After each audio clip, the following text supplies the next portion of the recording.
Hello again, fifth grade. We're back today to read chapter 6 in Where the Red Fern Grows. If you do not have your book, please go ahead and pause the video now so you can grab it and you can follow along with my reading. As usual, I may occasionally pause in my reading to ask you either to write something down for your notes or just to call your attention to something specific from the story. Okay, let's get started. Chapter 6. After the terrifying night, the bright morning sun was a welcome sight. I fixed breakfast, and soon we were on our way.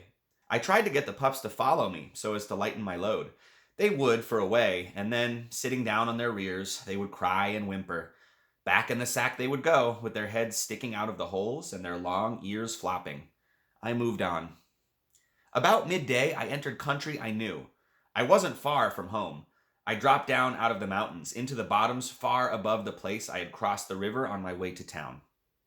Staying on the left of the river, I followed its course past several campgrounds, but didn't stop until I came to the one where I had found the magazine. Here, I took the pups out of the sack and sat down in the warm sand.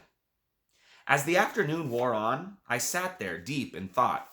I was trying to think what I was going to tell my mother and father. I could think of nothing. Finally, I decided I would just tell them the truth, and with the help of the new overalls, cloth, and candy, I would weather the storm. My pups were having a big time playing. With their little front paws locked around each other, they were growling, rolling, and chewing on one another. They looked so cute, I laughed out loud. While I was watching their romping, the thought came, I haven't named them. I went over the list of names. For him, I tried Red, Bugle, Lead, name after name as before. For her, I tried Susie, Mabel, Queen, all kinds of girl names. None seemed to fit. Still mumbling names over and over, I glanced up. There, carved in the white bark of a sycamore tree, was a large heart. In the center of the heart were two names, Dan and Anne. The name Dan was a little larger than Anne. It was wide and bold. The scar stood out more. The name Anne was small, neat, and even. I stared, unbelieving. For there were my names. They were perfect. I walked over and picked up my pups. Looking at him, I said, Your name is Dan. I'll call you Old Dan. Looking at her, I said, Your name, little girl, is Anne. I'll call you Little Anne. It was then I realized it was all too perfect. Here in this fisherman's camp, I had found the magazine and the ad. I looked over at the old sycamore log. There I had asked God to help me get 2 hound pups. There were the pups, rolling and playing in the warm sand. I thought of the old K.C. baking powder can, and the fishermen, how freely they had given their nickels and dimes. I looked up again to the names carved in the tree. Yes, it was all there like a large puzzle. Piece by piece, each fit perfectly until the puzzle was complete. It could not have happened without the help of an unseen power. I stayed at the campground until dark. I knew I had to go home, but I put it off as long as I could. The crying of the pups, telling me they were hungry, made up my mind for me. I knew the time had come for me to face my mother and father. I sacked up my dogs and waded the river. As I came out of the bottoms, I could see the lamplight glow from the windows of our home. One of the small yellow squares darkened for an instant. Someone had walked across the floor. I wondered who it was. I heard Daisy, our milk cow, moo. I was thinking so hard of what I would say, it startled me for a second. Reaching the gate to our house, I stopped. I had never thought our home very pretty, but that night it looked different. It looked clean and neat and peaceful, nestled there in the foothills of the Ozarks. Yes, on that night, I was proud of our home. I just want to pause there for one moment. Why do you think that he is now, for the first time, proud of his home? Why do you think that he thinks it looks pretty at this moment rather than before this moment? Just take a moment to think about that. Jot down some of your ideas in your notes. You can pause the video, and when you are done, we will continue. My bare feet made no noise as I crossed the porch. With my free hand, I reached and pulled the leather that worked the latch. Slowly, the door swung inward. I couldn't see my father or sisters. They were too far to the right of me. But my mother was directly in front of the door, sitting in her old cane-bottom rocker, knitting. She looked up. I saw all the worry and grief leave her eyes. Her head bowed down. The knitting in her hands came up to cover her face. I stepped inside the room. I wanted to run to her and comfort her and tell her how sorry I was for all the worry and grief I had caused her. The booming voice of my father shook me from my trance. He said, "Well, what have you got there?" Laughing, he got up from his chair and came over to me. He reached and took the sack from my shoulder. "When we started looking for you," he said, "I went to the store, and your grandpa told me all about it. It wasn't too hard to figure out what you had done, but you should have told us." I ran to my mother, and, dropping to my knees, I buried my face in her lap.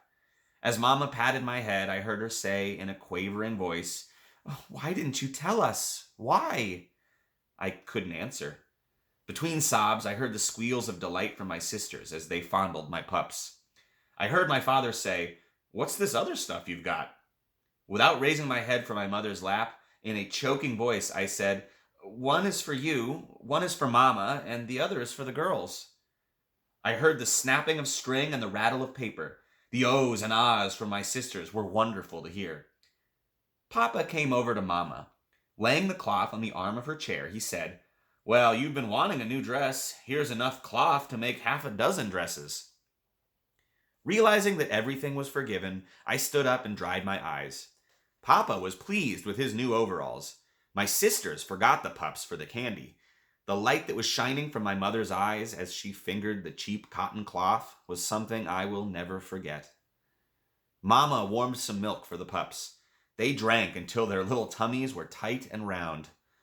As I ate, Papa sat down at the table and started talking man talk to me. He asked, "How are things in town?" I told him it was boiling with people. The wagon yard was full of wagons and teams. He asked if I had seen anyone I knew. I told him I hadn't, but the station master had asked about him. He asked me where I had spent the night. I told him about the cave in the Sparrowhawk Mountains. He said that must have been the one called Robber's Cave. My youngest sister piped up, "Did you stay all night with some robbers?" My oldest sister said, "Silly, that was a long time ago. There aren't any robbers there now." The other one put her nickels worth in. "Weren't you scared?" "No," I said. "I wasn't scared of it, staying in the cave, but I heard a mountain lion scream, and it scared me half to death." "Ah, they won't bother you," Papa said. "You had a fire, didn't you?" I said, "Yes." He said, "They'll never bother you unless they're wounded or cornered. But if they are, you had better look out." Papa asked me how I liked town. I said I didn't like it at all and wouldn't live there even if they gave it to me. With a querying look on his face, he said, "I'm afraid I don't understand. I thought you always wanted to go to town." "I did," I said, "but I don't anymore. I don't like the people there and couldn't understand them." What was wrong with them?" he asked. I told him how they had stared at me and had even laughed and made fun of me. He said, "I don't think they were making fun of you, were they?" "Yes, they were," I said, "and to beat it all, the boys jumped on me and knocked me down in the dirt. If it hadn't been for the marshal, I would have taken a beating." Papa said, "So you met the marshal. What did you think of him?" I told him he was a nice man. He had bought me a bottle of soda pop. At the mention of soda pop, the blue eyes of my sisters opened wide. They started firing questions at me, wanting to know what color it was and what it tasted like. I told them it was strawberry, and it bubbled and tickled when I drank it, and it made me burp. The eager questions of my three little sisters had an effect on my father and mother. Papa said, "Billy, I don't want you to feel badly about the people in town. I don't think they were poking fun at you. Anyway, not like you think they were." "Maybe they weren't," I said, "but I still don't want to ever live in town. It's too crowded, and you couldn't get a breath of fresh air."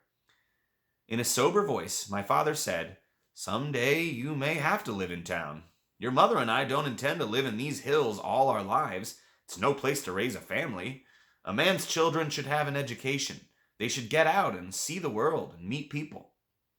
"I don't see why we have to move to town to get an education," I said. "Hasn't Mama taught us how to read and write?" "There's more to an education than just reading and writing," Papa said. "Much more."